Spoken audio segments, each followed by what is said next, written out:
Akhirnya kita kehadiran seorang bintang tamu yang berposisi sebagai line producer. Ini yang kita udah tunggu-tunggu dari 2 tahun yang lalu sampai sekarang. Siapa dia? Kita kehadiran Shirley Tamara. Hai Shirley, apa kabar? Terima kasih sudah hadir di sini.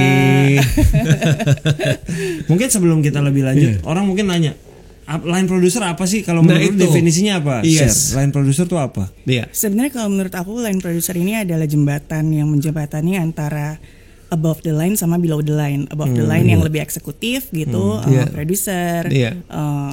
Terus habis itu below the line adalah HOD, head of department dan kru lah ya. Menurut lo kalau orang mau jadi LP harus ngapain sih? Yang satu kayak harus mau kerja aja sih, to get their hands dirty dan juga sama sadar kalau sebenarnya kerja ini tuh serving sih.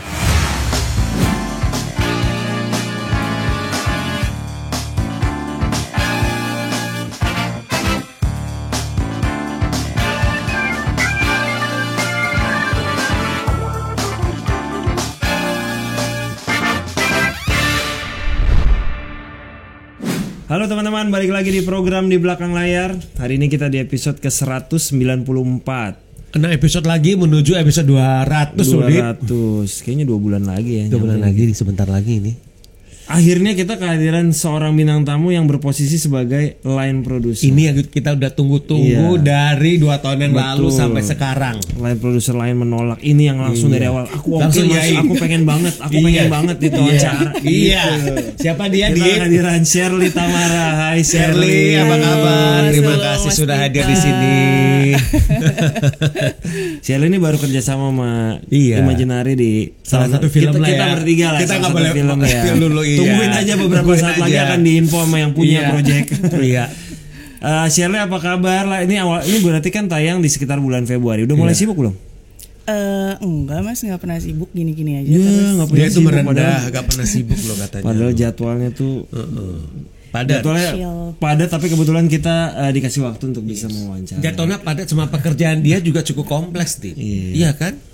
Gue tuh pertama kali kerja sama Shirley kemarin. Jadi sebelum-sebelumnya memang belum pernah. Semoga setelah proyek ini Shirley nggak kapok kerja sama jadi sama Imaginary ini proyek pertama ya? Oke. Tapi gue ingat pertemuan pertamanya itu kita ketemu di Epicentrum. Itu 2002. Tahun lalu masih mas? Nggak mungkin. 2 tahun lalu ya berarti. 2023 kita ketemu. Iya, 2023. Ini ini 2025 udah. Kita ketemu 2023. Pada saat Epicentrum belum dipugar. Hampir OTW. Iya, oke. Sampai sekarang belum selesai. Betul. Waktu itu ngobrol tuh kadang kita masih gantung ini proyek jadi apa enggak sih, akhirnya jadi kan gitu. Jadi Shirley tuh memulai, ini dari info yang gue dapet ya, kalau ntar ada yang salah direvisi aja. Pertama kali jadi LP itu tahun 2017. Bener gak sih? 2000. Enggak mas, 2018. Belum terlalu lama ya, Sir? Iya, tapi kalau untuk film panjang sih aku 2018 sih. Sebelumnya film pendek gitu atau dokumenter gitu ya? Iya, lebih banyak film pendek sama dokumenter. Oke, 2017 soalnya film pendek ya, Pria tuh film pendek ya. Film panjang pertama kamu berarti apa? Posesif tuh belum LP kan? Belum. Aku tuh film panjang pertama Preman sama Randolph. Syutingnya 2018, tayangnya 2021 ya? 2018 kita mulai prep. Akhir. Oke. Itu kamu apa posisinya di sana? Line producer. Udah line producer ya? Itu ya? pertama kali jadi line producer. Iya. Oke. Apa rasanya waktu ketika pertama kali lo nge-chief gitu akhirnya? Iya. Deg-degan sih, kayak ngerasa banyak banget hal yang ternyata aku nggak tahu gitu loh tentang produksi film, walaupun soalnya aku emang mulainya tuh agak-agak telat juga masuk ke produksi, kayak umur aku udah 20-an kan. Sekarang banyak banget anak-anak 20-an awal sekarang tuh bahkan 20-an awal udah jadi sutradara juga mulai banyak nih, diam-diam gitu kan. Jadi kan tadi sempat ngomongnya dia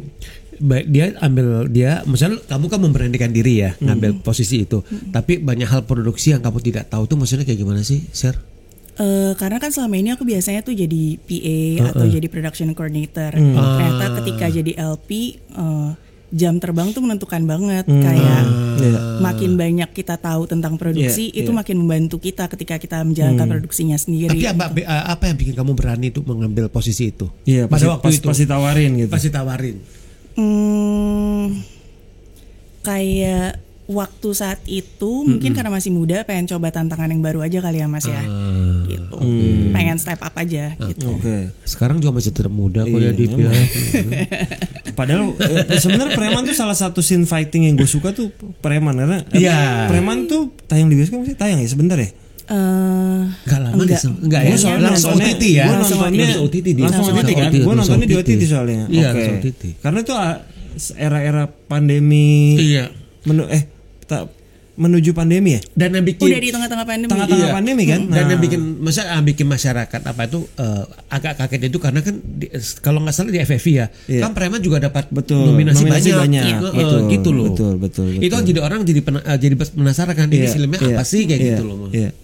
Tapi kalau ditarik lebih lanjut dari awal production koordinator pertama kali itu apa? Share. Posesif itu pertama nggak? Fox sebenarnya film pendek Mas Lucky. Film pendek Mas Lucky. Oke. Dari situ baru Posesif. Dari situ terus Pria, terus habis itu Posesif. Ketemu Lucky-nya di mana? Sebenarnya aku ketemunya sama Mbak Dedenya. Oh, Mbak Dede. Iya. Jadi aku awal ketemu sama Mbak Dede tahun sebelumnya, tarik setahun sebelumnya lagi aku sempat initiate project bareng-bareng sama beberapa teman. Terus kita dapat kesempatan buat pitching di film market di Bifan waktu itu sebelum jadi Bifan. Korea ya itu ya. Dan aku kayak masih sangat muda dan bodoh dan tidak tahu apa-apa sehingga aku kayak mau nangis justru pas dapat kabar itu. Aku nggak pernah ke festival film, paling kesini kayak ke FFD atau ke JAF zaman-zaman itu, tapi kayak jadi produser tuh ngapain, emang keputusan yang terlalu terburu-buru jadi produser umur segitu dengan tanpa pengalaman untuk film panjang. Jadi director aku waktu itu Nicholas Yudivar bilang kayak ya udah kita datengin beberapa teman-teman yang udah pernah nih punya pengalaman di festival film internasional. Kayak apa sih festival film internasional dan kayak pitching tuh kayak apa gitu. Jadi kita minta waktu sama Mbak Dede untuk ketemu kayak apa sih Mbak festival film. Ya udah dia jelasin banyak hal gitu-gitu. Setelah itu 1 tahun setelahnya dia sempat ada mau project bareng 3 film pendek gitu. Salah satunya adalah filmnya Mas Lucky, Fox. Terus Mbak Dede kontak aku tanya sebenarnya kamu tertarik nggak di film kayak produksi apa segala macam. Terus waktu itu emang aku lebih banyak kerjain film pendek sama dokumenter, terutama dokumenter pendek. Terus aku ngerasa itu bisa jadi point entry aku sih untuk masuk ke industri film yang lebih besar gitu. Jadi ya udah kenapa enggak aku coba.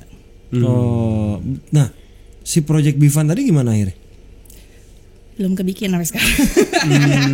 Jadi waktu dibawa ke Bifan tujuannya mencari investor dan lain-lain. Akhirnya sampai sekarang masih tertunda. Itu berarti ada sebuah mimpi yang mungkin masih kejadian entah kapan tuh. Mungkin. Tapi emang sebelumnya ya itu kan berarti pembukanya adalah si project Bifan itu dong. Emang lu dari awal suka sama film? Suka sih nonton film. Jadi aku tuh sebenarnya mulainya justru dari eksibisi sih Mas. Aku besarnya di Kineforum. Waktu tahun terakhir aku kuliah, aku ikut. Kamu kuliah di? Aku di UMN. Ambil apa? Aku komunikasi sebenarnya nggak film. Berarti Lucky dosen kamu dong, Lucky Kuswandi. Enggak, waktu aku masuk belum ada fakultas film. Belum ketemu ya. Kristo yang dosennya Lucky. Ketemunya kayak ya udah cuma kayak karena nonton di Kineforum kayak ini nih namanya Mas Lucky gitu. Karena kamu aktif di Kineforum jadi kamu ngerasa punya ketertarikan dengan dunia film seperti itu ya. Betul. Waktu kuliah tapi belum memilih untuk kayaknya gue mau kuliah di film deh gitu. Malah seperti biasa nggak sih Mas, maksudnya kayak tidak disetujui orang tua, klasik gitu. Terus aku kayak ya udah komunikasi aja deh kayak gampang. Sampai selesai tapi kuliahnya. Selesai. Yang memutuskan pengen di Kineforum kamu berarti? Karena waktu aku di komunikasi itu kita belajar semua medium kan, maksudnya karena aku ambil jurnalistik, jadi kita belajar radio, TV, film, dan kita dapat videografi dasar. Dari situ kayak mulai kenalan sama teman-teman IKJ, terus habis itu kayak bikin film pendek seru banget ya gitu-gitu. Terus habis itu mulai kenal sama namanya Kineforum, dan waktu itu Kineforum lagi buka workshop untuk pemutaran film 35 mm. Kayak seru banget nih, apaan ya barang ini. Sama Mamat gak sih nggak ya? Aku masuk ke angkatan sama Mamat. Mamat juga jadi projectionist. Terus ya udah aku coba masuk, ternyata harus jadi volunteer. Terus ya udah nyangkut. ya udah lanjutin dan aja. Dan akhirnya berlanjut sampai sekarang. Kamu berapa tahun di Kineforum? Aku kayak 2010 akhir sampai 2014 2015 gitu. Lumayan dapat pengalaman tuh. Iya, sampai akhirnya Kineforum sekarang udah direnovasi kan jadi lebih baik. Iya, betul. Tapi dari kecil gitu orang tua nggak ada yang kan banyak ya aksidennya nggak pernah nonton film, baru kejadiannya pas kuliah atau dari kecil memang udah orang tua nggak ada yang darah seni sama sekali. Enggak sih, tapi ayah aku emang suka ngajak nonton. Nonton film-film Indonesia sih, kebanyakan kayak Warkop gitu-gitu. Karena rumah aku di daerah-daerah selatan menuju timur, jadi kita nontonnya itu kayak di bioskop PPFN, di bioskop Nusantara gitu. Awas ya, saya juga gue nggak sempat ngerasain tuh nonton di bioskop itu. Gue anak Wijaya Grand Center, anak Tebet. Tebet masih ngerasain gue. Pasar Majestic. Tebet gue masih sempat ngerasain. Gue kan waktu gue kuliah kan gue kosnya di Manggarai, jadi sempat ngerasain tuh. Oke. Tapi akhirnya kamu memutuskan benar-benar masuk ke dunia film, orang tua respon nggak sesuatu?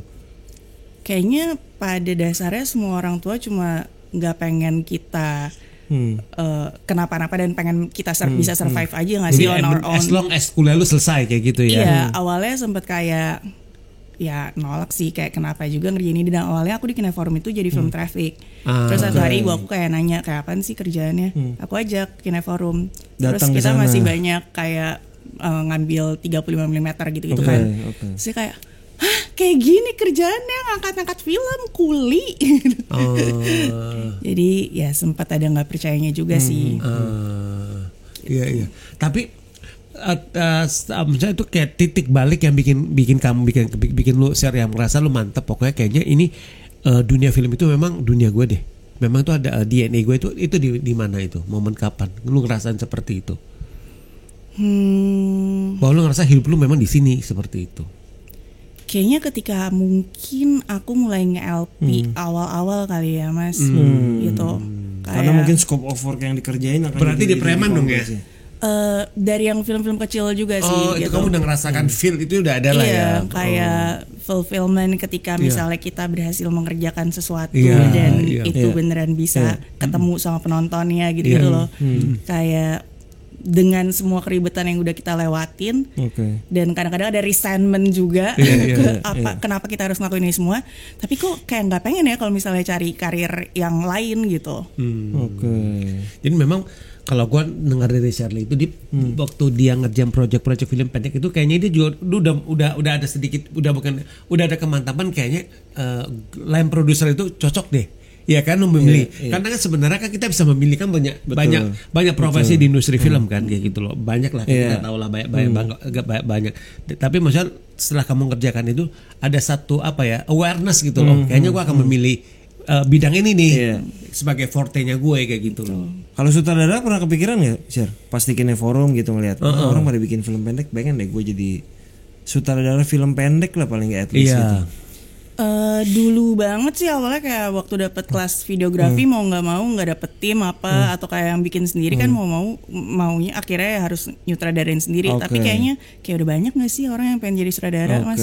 Iya. Pilihan jadi line producer benar sih karena memang lebih jarang memang betul. Gini ya, yang gue pengen nanya juga ya, apa yang bikin Shirley itu merasa cocok dengan pekerjaan sebagai line producer? Karena kalau kita lihat job desk dari seorang line producer itu kan cukup kompleks ya.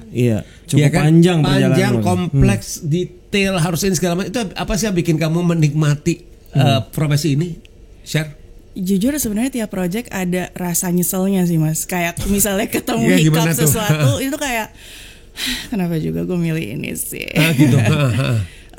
Cuma kayaknya aku belajar untuk menikmati dan mensyukuri serta menghargai kemenangan-kemenangan kecil tiap hari gitu loh. Contohnya? Kayak aku bikin sebenarnya kan kerjaan kita adalah kerjaan yang sangat manajerial gitu. Iya, betul. Orang ngelihatnya kayak ini lapangan. Ini sebenarnya sangat manajerial. Kalau misalnya enggak diberesin di back office ketika kita lagi prep itu ya udah berantakan aja. Aku bikin satu Excel spreadsheet yang kayak bisa dibaca orang dengan baik aja tuh kayak itu udah kemenangan sih buat aku. Gue suka loh dengan istilahnya kemenangan kecil setiap hari. Itu indah loh itu kata-katanya gitu. Iya. Mungkin sebelum kita lebih lanjut, orang mungkin nanya, line producer apa sih? Kalau menurut definisinya apa? Yes. Line producer tuh apa? Sebenarnya kalau menurut aku line producer ini adalah jembatan yang menjembatani antara above the line sama below the line. Above the line yang lebih eksekutif gitu, producer. Terus habis itu below the line adalah HOD, head of department, dan kru lah ya. Iya. Karena orang kan suka nanya, kenapa sih kok di film banyak banget kata-kata produser? Ada produser, ada eksekutif produser, ada line produser, ada co-producer, ada post-producer. Orang suka mikir pokoknya asal ada kata produser ini. Gini. Korek ya, maksudnya korek nih if I'm wrong ya, ini maksudnya dari sisi Dipa sebagai produser ataupun Shirley. Boleh dibilang seperti ini nggak?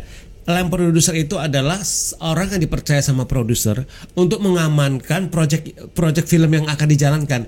Mengamankannya dalam hal banyak hal ya. Jadi salah satu adalah bagaimana budget yang sudah dialokasikan itu dipergunakan dengan baik dan benar. Iya. Benar kan? Mungkin garis besarnya ada kata-kata budget karena memang tanggung jawab terbesarnya salah satunya budget, walaupun budget itu hanya salah satu loh. Tapi sisanya kan bisa produksi itu sendiri kan not just buat budget gitu. Dari mulai bagaimana syuting berjalan dari hari pertama sampai hari terakhir, bagaimana jadwal itu terjadi dari mulai pra-produksi sampai selesai produksi. Cuman line producer biasanya tidak sampai ke post producer. Post produksi. Biasanya kalau udah produksi udah selesai hampir 100%. Belum 100% tapi hampir. Gitu. Jadi boleh dibilang kayak perpanjangan tangan produser ya pas selama syuting gitu ya. Iya. Selama produksi lah kita nyebutnya. Iya gitu. betul. Okay. Kalau kita lebih bantu bagian lebih ke teknis dan eksekusi. Mungkin nggak terlalu banyak ke ranah kreatif, tapi kayak membantu mewujudkan visionnya aja gitu. Mungkin bisa diinikan juga adalah biar teman-teman sekalian juga mungkin tadi kan kita sempat ngomongin soal budget. Jadi misalkan gini, contohnya kalau jadi kan berarti untuk semua produksi, ya kan, udah ada dialokasikan adalah untuk ini masing-masing departemen budgetnya adalah sekian. Berarti ini salah satu tugas dari line producer, maksudnya Shirley itu adalah memastikan bahwa budget yang sudah dialokasikan itu dipergunakan dengan baik dan benar dan tidak over budget. Benar gak kayak bisa gitu? Benar. Biasanya malah ada dua kalau mau ditarik lebih awal, nggak tahu ntar Shirley bagi pengalaman sama yang lain ya. Biasanya kan gue sebagai produser udah bisa ngira-ngira dari skenario ini kurang lebih budgetnya segini. Enak sih kalau nggak usah ngira-ngira, ngayal aja. Kalau budget unlimited sih nggak usah ngira-ngira. Nah, terserah lah sih, pokoknya bikin aja, hitung aja, terserah. Nah, itu enak kalau mau begitu. Sayangnya kan enggak. Gue udah kira-kira ya ini sekitar misalnya 10 M deh misalnya gitu nyebut angka. Itu gue simpan. Coba lu bikin. Biasanya produser punya alokasi sedikit, sharein 8M bisa nggak? Coba ngitung. Nah, jadi, LP akan berhitung. Jadi LP akan berhitung. Iya, nggak tahu sama nggak biasa gitu nggak? Kayak gitu. Iya, aku sebenarnya sih kadang-kadang sekarang ini udah lebih sering nanya sih Mas, pasti udah ada pagu budget tertentu yang budgetnya berapa? Ya udah kita coba aja dulu kita hitung dengan misalnya skrip atau treatment yang udah ada. Dari situ terjadi negosiasi sih, kayak oke, kalau misalnya budget emang nggak bisa gerak, tapi apa yang ada yang mau sesuatu yang dimenangin, ya udah either budgetnya atau kreatifnya. Berarti line producer harus paham membaca skrip tuh teman-teman sekalian, bener nggak? Karena dari sana kan tuh jadi ada bayangan kan.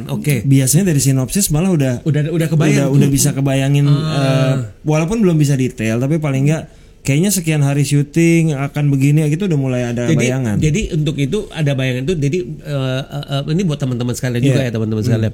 Jadi berarti gak harus menunggu dari para chief itu untuk memasukkan budget ke kamu ya. Kurang lu udah ada projection gitu masuk itu. Biasanya gimana share kalau buat film bioskop lah yang kita bahasnya ya. Urutannya kalau dari kamu misalnya contoh pertama kali diskusi sama produser. Produser udah ngasih tahu plafon budgetnya segini ya share. Coba breakdown dong dari skenario ini. Kamu biasanya akan sebelum kesana deh, line producer bekerja sama berapa orang. Nah biar orang-orang tahu apakah line producer bekerja sendirian semua bikin budget, nanya survei harga, nanya vendor, apakah hanya seorang LP sendirian atau dibantu sama siapa aja, biar teman-teman juga tahu. Pasti punya tim ya, namanya kerja, apalagi kerja film itu teamwork banget gitu.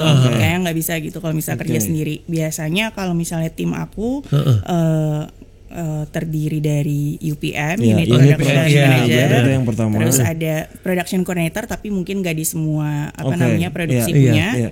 Terus habis itu ada Production Assistant. Untuk sehari-harinya ada runner dan PU biasanya yang bantuin. Oh, itu semua masuk di kamu lah itu ya? I see. Mungkin ada tambahan finance, itu biasanya di mereka ya? Finance nggak perlu lagi? Finance bisa aja sih, tergantung kebijakan PH masing-masing, punya finance langsung atau misalnya kita bisa hire sendiri gitu.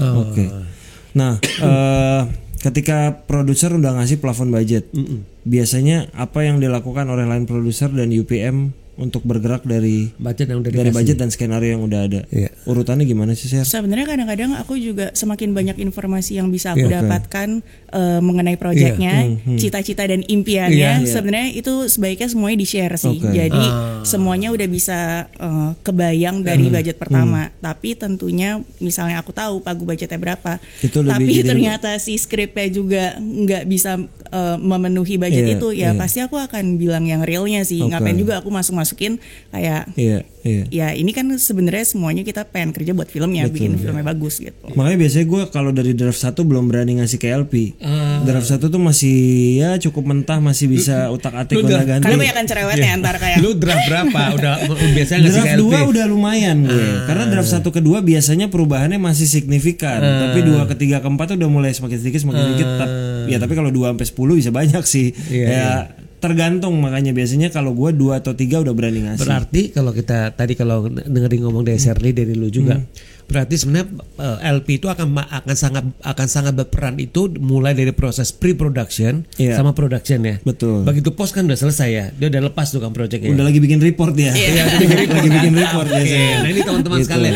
Jadi LP yang produser itu dia akan memegang peran yang sangat signifikan itu saat pre-production sama production kayak gitu. Biasanya tuh kalau gue kan udah punya Excel sendiri yang nggak menyatu sama LP. LP kan pasti request tiap minggu, tiap hari, tiap bulan itu udah proses. Nah, setiap LP men-submit budget, itu gue nyocokin dari budget yang pertama kali LP kasih, dia udah ngambil berapa sampai ketemu. Kalau udah ada yang warna merah udah lebih 100% nih. Kenapa lewat? Nah, itu biasanya diskusi. Kenapa yang ini naik 100%? Ya karena mau juggling, mau subsidi silang sama yang tempat lain gitu. Nah, berarti boleh dibilang gini juga nggak Sir? Salah satu tugas dari LP itu adalah menjaga syuting itu tidak over days. Bisa nggak kayak gitu? Iya, jadi misalkan ada kontingensi. Overdays kalau budgetnya kurang nggak apa-apa mas. Oh gitu nggak apa-apa overdays tapi budget gue kurang nggak apa-apa. Gue kasih ya. Kan tujuan akhirnya budgetnya kurang. Tapi kan tugasnya itu jangan sampai over kan. Hari syutingnya itu jangan sampai over gitu kan. Iya. Karena kalau nambah hari, udah pasti nambah budget. Nah teman-teman sekalian nambah hari nambah budget tuh kayak gitu. Iya. Siapa tahu kan nambah hari mas, tapi talentnya kurang semua, jadi budgetnya berkurang. Lu pernah nggak ngalamin kayak gitu? Overnya tuh cukup panjang kayak gitu loh, harinya. Pernah nggak dari sekian banyak film yang lu pegang? Kayaknya over 2-3 hari sih kayaknya maksimal mas. Itu udah itu. Tapi dengan kesepakatan bersama, ya cuaca, medannya juga berat gitu. Biasanya kalau over 3 hari itu udah rangkaian dari syutingnya atau sempat break dulu baru lanjut lagi? Yang aku alami itu kita udah mulai ngelihat nih misalnya kayak setelah menjalani 20% syuting atau 30% syuting tiba-tiba ada hujan, kita mungkin nggak bisa bayar itu di lokasi yang sama gitu-gitu. Jadi kayak udah kita sepakati bersama dalam perjalanannya. Nggak pernah yang tiba-tiba di hari terakhir itu kayak nambah lagi deh gitu. Jadi udah ada projection ya. Biasanya dari hari ke hari udah kelihatan mas. Misalnya hari ini kita syuting 8 scene, ternyata kita cuma syuting 6 scene. Nah 2 scene aja tuh udah banyak loh itu 2 scene. Karena kan kayak hitung-hitungannya juga udah harus kita pikirin biar kita bisa langsung lanjut besokannya. 2 scene-nya apa? 2 scene-nya traveling. Nah itu repot lagi nih mas. Karena kan ngitung dari 2 scene itu berapa shot sih, talentnya siapa aja. Kalau pindah ke hari apa, talentnya bisa apa enggak. Jadi LP itu deg-degannya tiap hari gitu ya. Sebenarnya lumayan gitu. Makanya gue kadang kejadian-kejadian di film, tiap film tuh kan kadang unik-unik, beda-beda ya. Ada yang mungkin kalau mostly karena nambah hari karena cuaca, talent tiba-tiba sakit di tengah-tengah sementara dia main talent, itu lumayan gitu. Atau misalnya tiba-tiba kita mau syuting ke sebuah lokasi, ternyata lokasinya bermasalah, entah dipakai atau apapun lah, itu juga kan LP lumayan pusing juga begitu biasanya. Selama lu jadi LP ya, ada nggak kayak momentum atau kejadian-kejadian yang maksudnya yang benar-benar yang berkesan di lu, bisa in a good ways atau in a bad ways gitu maksud gue. Lu bisa share gak maksudnya ke teman-teman juga? Iya kan? Yang kayak gini nih yang bikin takut nih Mas. Iya.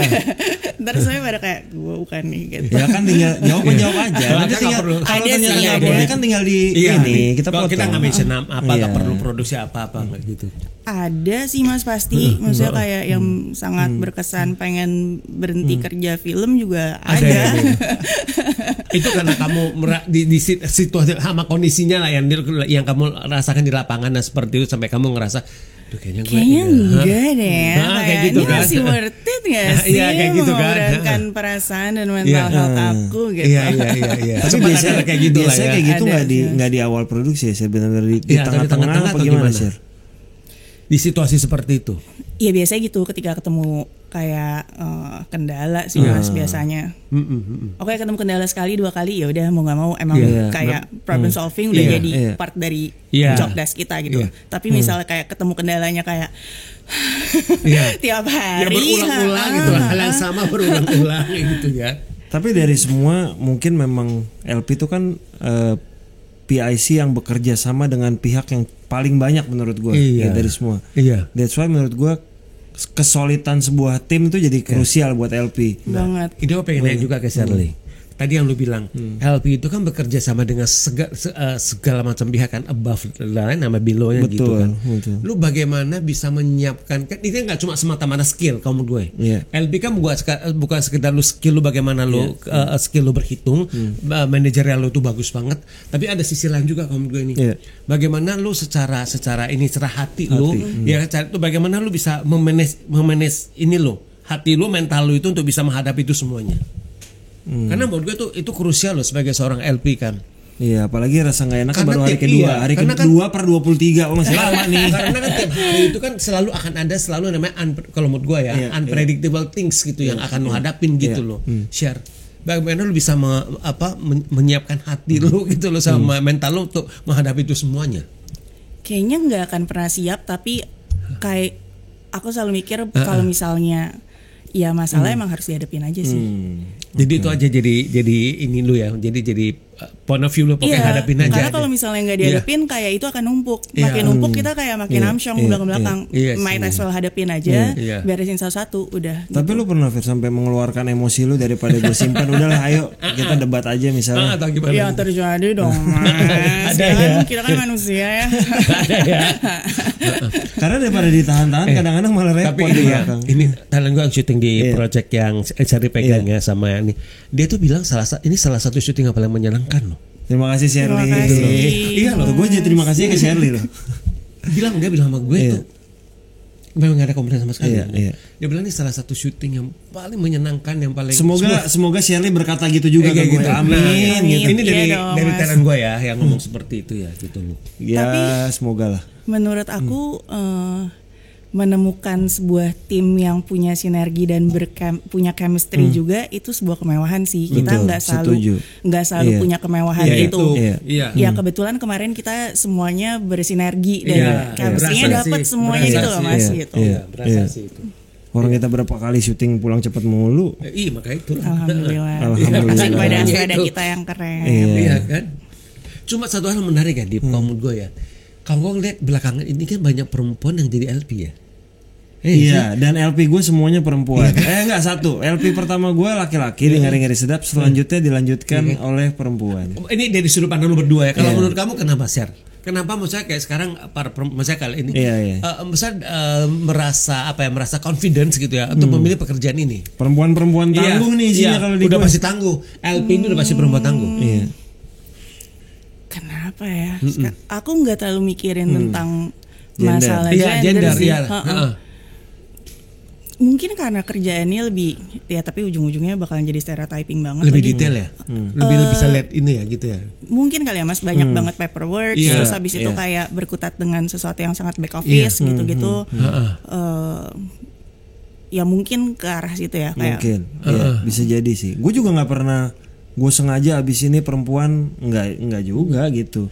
kebetulan habis setelah Ngeri-Ngeri Sedap LP yang itu memilih kerja, akhirnya nggak bisa ke film lagi. Nah gue lanjutnya LP kedua Meryl perempuan, terus ada Lani, ada Shirley, tiga-tiganya perempuan semua. Dan semuanya full face semua. Iya. Kalau gue juga mungkin ada ini juga kali ya, sifat untuk mengayominya juga loh. Kamu tuh mungkin lebih mau dengerin, iya kan? Iya kan? Mau dengerin ini. Ada sosok ibu mungkin di perempuan ya, mungkin ya. Nah, sosok itunya kamu sih mungkin enggak ya, tapi kan ibunya Ibu Suri apa Ibu Heri kan bisa dong. Tapi maksudnya kayak karena untuk dengerin, untuk apa gitu, untuk lebih mengerti, memahami, mungkin itu kali kamu gue juga ya. Bisa jadi itu juga kali ya. Mungkin.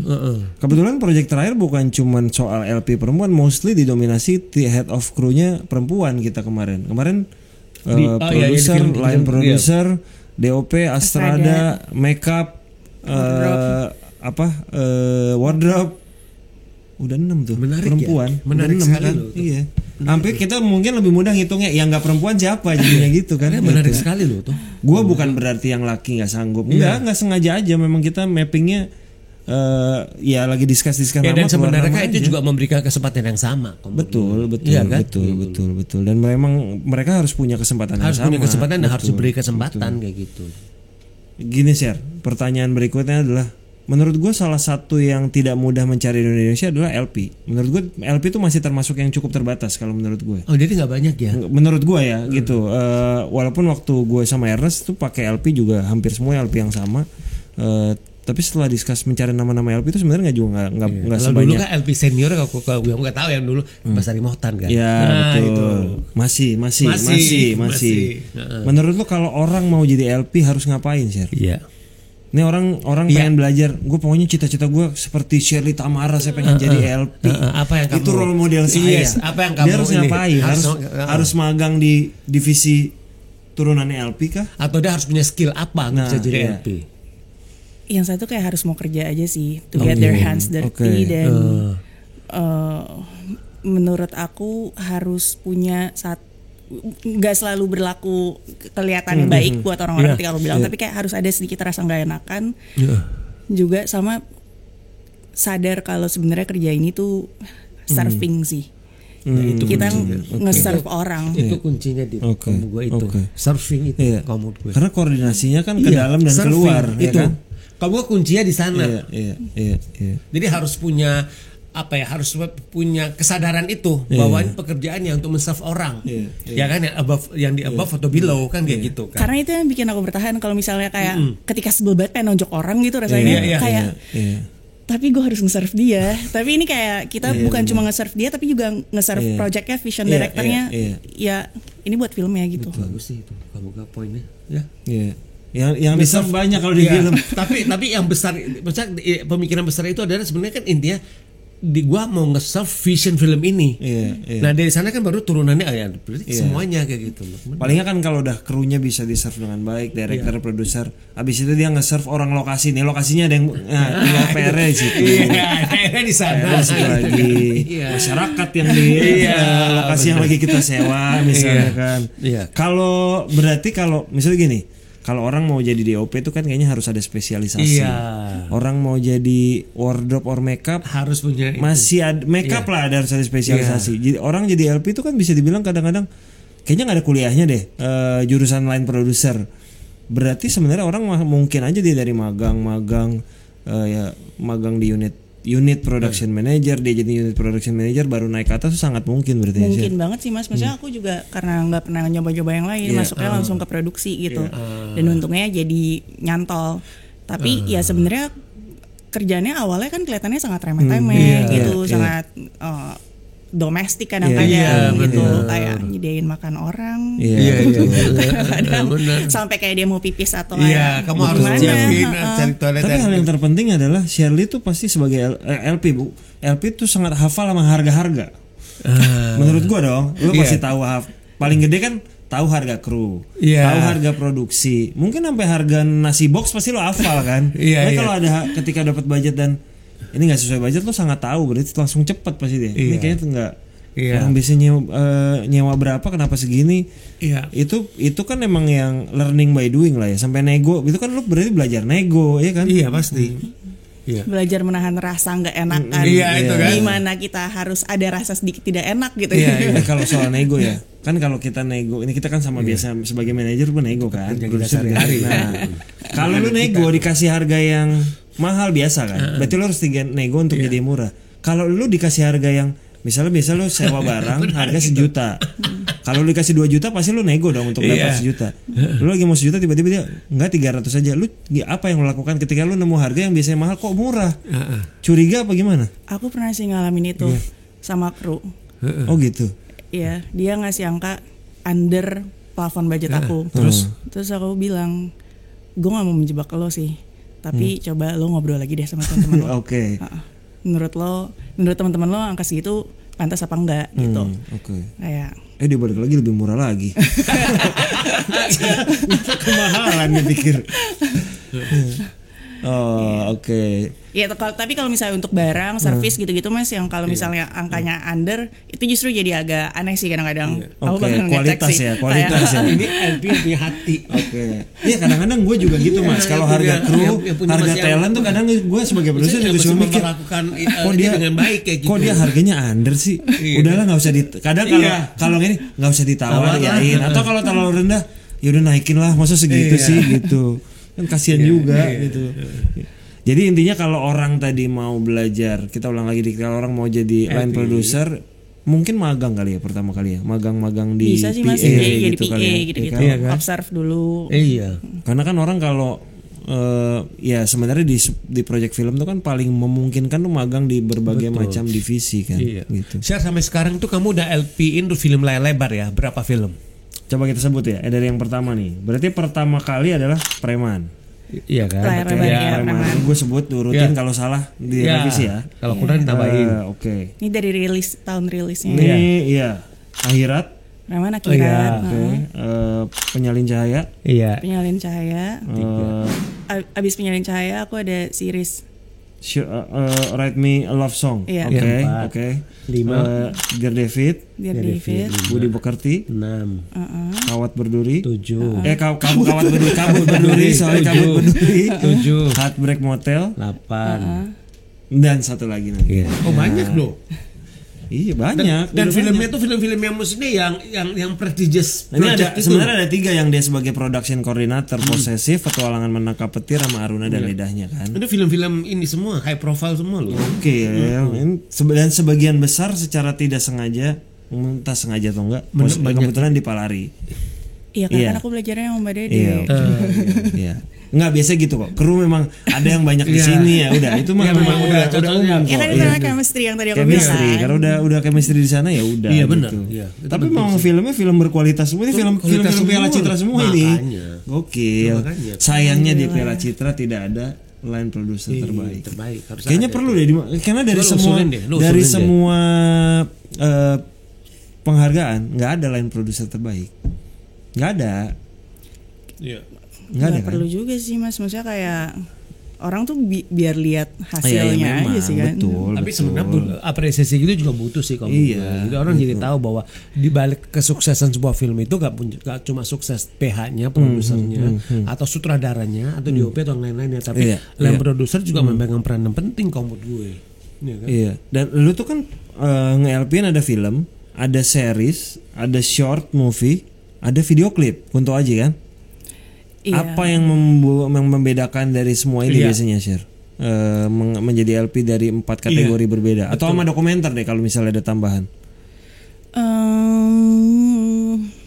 Jumlah hari bekerja pasti. Budget pasti. Budget banget. Walaupun kalau series sama film bisa jadi mirip kali ya. Iya. Kadang-kadang kalau misalnya yang pendek-pendek itu lebih fun dan bisa lebih dapat nemuin chemistry-nya sih bahkan Mas. Karena kan kayak ya lebih intimate juga orangnya gitu-gitu. Tim kamu belum tentu jadi sama juga ya, berarti kalau standar lebih kecil berarti timnya. Tapi kalau UPM pasti selalu ada ya? Hampir selalu. Dan itu orangnya sama nggak UPM-nya? Aku kerja sama UPM aku dari film pertamaku. Pepen. Oh gitu. Pepen itu dari film pertama. Oke. Nanti kita undang Pepen. Siap Pepen. Udah chemistry udah. Tapi mostly LP itu sama UPM adalah dua hal yang tidak bisa dipisahkan. Biasanya LP sama UPM makanya udah bekerja sama banyak project. Mostly gitu. Kalau UPM tiba-tiba kerja duluan sama yang lain, LP-nya suka pusing. Pernah nggak Pepen kerja sama misalnya lu lagi nggak ada tiba-tiba dia ke yang lain dan lu nggak mau nutup rezeki orang lah, dan lu akhirnya nggak dapet dia, berarti nyari UPM lain. Belum pernah. Kalau itu belum pernah. Kalau lu pas jadi lagi kayak kalau misalnya aku lagi pengen break nih kayak gue nggak pengen kerja dulu ya 3 bulan cari makan yang lain ya. Tapi pas kamu kerja dia nafsu gelap dulu jadi betul. Bagus. Jadi tahun ini kira-kira akan LP berapa project sih? Kira-kira aja. Kira-kira. Enggak, belum tahu Mas. Tapi kalau LP di kepala kamu ya, bisa berapa project sebenarnya dalam setahun? Idealnya 2-3 gitu. 3 maksimal. 4 bulan satu lah ya. Kecuali di luar film kali ya, tambahannya misalnya video klip. Iya, yang gitu-gitu. Dokumenter atau brand. Soalnya kan kalau kita mau hitung-hitungan kasar, anggaplah 2 bulan kita prep, 1 bulan kita syuting, 1 bulan kasih waktu lah buat laporan sambil napas gitu. 4 bulan 4 kali 3. Berarti. Karena pasti itu aja udah dibilang kayak mau ngapain sih sama orang-orang kayak ngajar apa sih gitu. Back to back pernah nggak tuh Sir? Benar-benar selesai? Pernah kayak gitu. Pernah tapi jangan diulang, ntar masuk rumah sakit. Kalau ini back to backnya segimana? Selesai langsung prep? Maksudnya selesai langsung prep atau gimana? Back to backnya? Atau sempat ada selisipan karena yang satu mundur? Enggak, jadi hari ini selesai. Hari ini sampai Jakarta, besok 2 hari masuk rumah sakit dulu, hari ketiganya berangkat. Ini sampai Jakarta tuh last day, maksudnya udah selesai. Udah selesai. Terus masuk rumah sakit 2 hari. Lanjut prep siang 2 hari atau 3 hari gitu. Prep siang project berikutnya. Reki, bagus, luar biasa. Gila sih kamu gue. Walaupun gue sempat dengar beberapa kru yang benar-benar selisipan nih.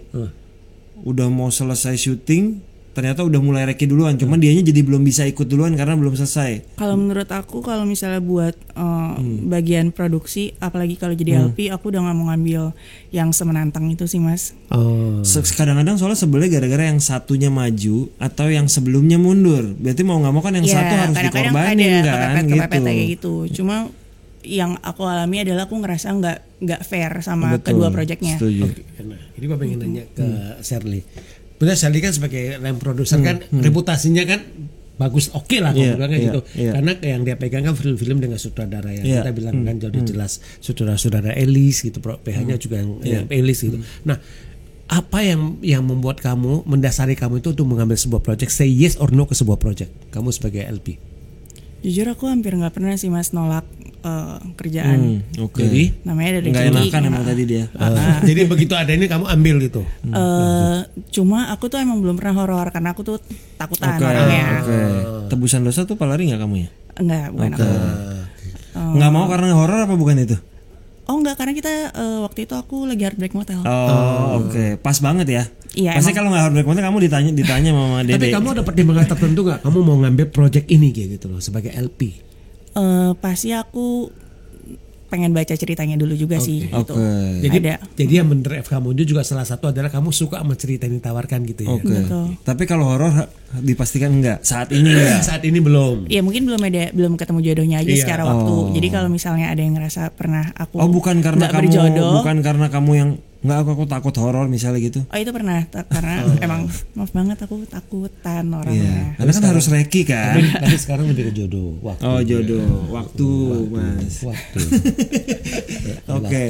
Tapi dari semua itu masih ada yang kamu kejar nggak sih? Maksudnya gini, antara meng-LP-kan genre tertentu atau kayaknya masih punya impian sebagai produser, misal gitu. Misalnya rasa-rasanya kan mungkin end goalnya rata-rata orang-orang kesana ya kalau bisa jadi LP, suatu hari bisa produce. Pengen juga sih, tapi aku belum ketemu aja sama partner yang aku beneran dan cerita yang aku beneran kayak rasanya pengen bisa aku percaya dan pengen aku perjuangkan gitu. Sebenarnya udah ada yang tadi yang cerita itu yang di Bifan itu. Itu kan masih ganteng kan. Itu siapa tahu itu bisa menunggu kamu untuk direalisasikan kan, gitu. Kalau meng-LP-kan dengan genre tertentu? Enggak juga. Sangat tergantung cerita dan jodohnya aja. Dapatnya cerita apa. dan jodoh. Amin. Semoga kita bisa bekerja sama lagi suatu saat. Amin. Shirley, terima kasih banyak sudah mampir ke sini. Terima kasih sudah bercerita. Terima kasih sudah bekerja sama dengan baik. Kemarin kita happy sekali. Saya juga happy. Gue juga happy. Terima kasih untuk kerjasama yang sangat amat menyenangkan. Berkolaborasi. Kita nunggu aja di announce nanti ya. Kapan kita announce ya. Shirley, terima kasih. Sehat-sehat dan semoga kita berjumpa kembali di Project. Terima kasih. Teman-teman yang udah nonton episode 194, terima kasih seluruh kru bertugas. Kita ketemu lagi di episode 195. Bye.